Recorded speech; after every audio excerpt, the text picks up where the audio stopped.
Nul ne peut méconnaître que le développement socio-économique de notre pays est tributaire du transport aérien. Outre les différents axes de développement liés à la connectivité aérienne, je cite particulièrement le développement du tourisme.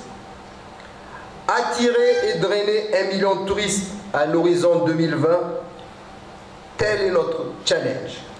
Un challenge énorme, mais ensemble, nous l'atteindrons.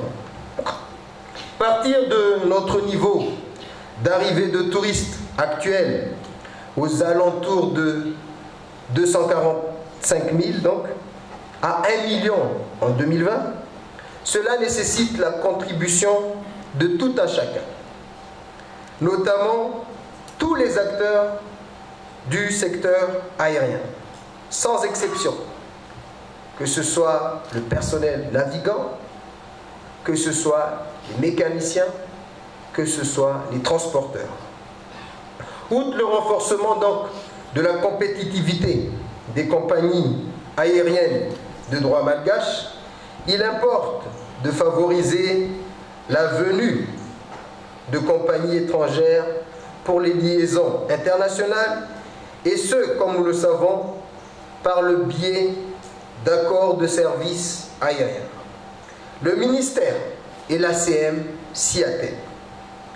Comme logique d'une telle approche, comment faire en sorte que notre réseau domestique, ainsi que nos infrastructures, équipements et personnel aéroportuaire puissent-ils assurer le traitement de l'affluence générée en respectant les normes en la matière? Nous convenons donc de la nécessité d'établir une stratégie pour des solutions à de telles problématiques. Nous avons déjà amorcé le processus par la dernière concertation au Café de la Gare en vue de l'élaboration de la dite stratégie. Ce processus continue. Au ministère du Tourisme, des Transports et de la Météorologie, nous priorisons le dialogue des secteurs. Nous priorisons la démarche participative.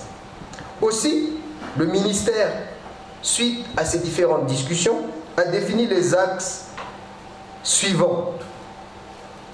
Le renforcement de la division et de la clarification des rôles des acteurs du secteur aérien. Quel est le rôle que l'ACM est appelé à jouer? Quel est le rôle que le ministère doit faire valoir? Quelle est votre contribution? Quel est le rôle de notre compagnie aérienne? Quel est le rôle des handlers? Il est nécessaire d'avoir une clarification claire et précise. Le financement du développement du transport aérien. Le transport aérien concerne aussi les infrastructures.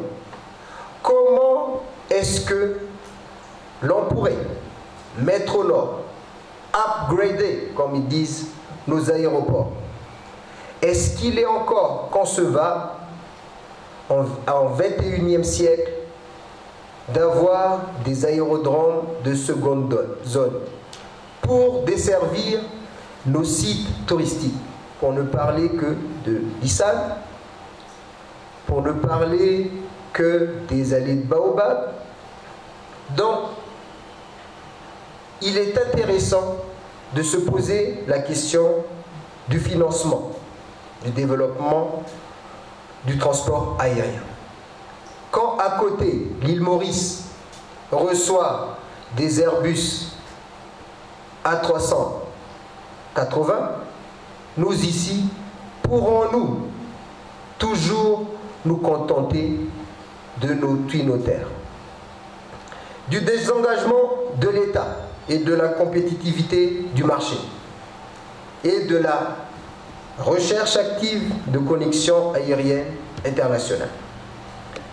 En déclinant ces actes, il nous revient dans un premier temps de faire en sorte que le transport aérien ne constitue pas un blocage, pour l'atteinte d'objectifs du million de touristes, mais plutôt un facilitateur, un vecteur important. Force est de constater que les statistiques montrent plutôt que le trafic aérien peine à accroître, peine à décoller. La question se pose, à quoi cela peut-il être dû?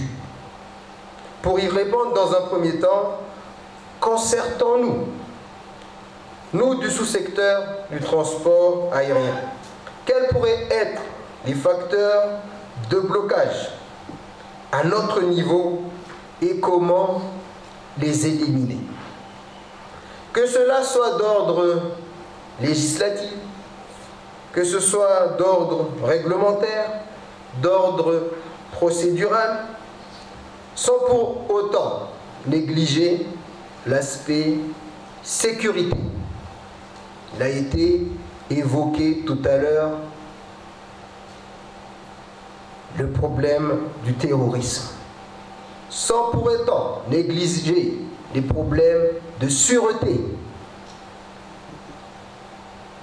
en priorisant la facilitation, la régularité, l'efficience, un environnement sain et surtout la qualité.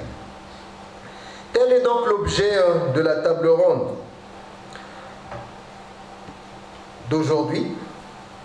Tant le ministère que la CM sont disposés à être réceptifs à vos observations et suggestions. J'espère que l'approche que vous adopterez sera la plus constructive possible et que les échanges se dérouleront en toute objectivité et avec pragmatisme, car le temps qui nous est imparti est relativement limité. Les résultats de nos travaux, de vos travaux d'aujourd'hui, serviront à enrichir le projet de stratégie nationale du transport aérien. Ultérieurement, les contributions des acteurs et des autres secteurs concernés seront sollicitées. Donc, au nom de Son Excellence, Monsieur le Président de la République, du gouvernement et en mon nom personnel, je vous remercie de votre participation à la présente table ronde. Et je déclare ouverte la table ronde des acteurs du transport aérien de Madagascar. Je vous remercie.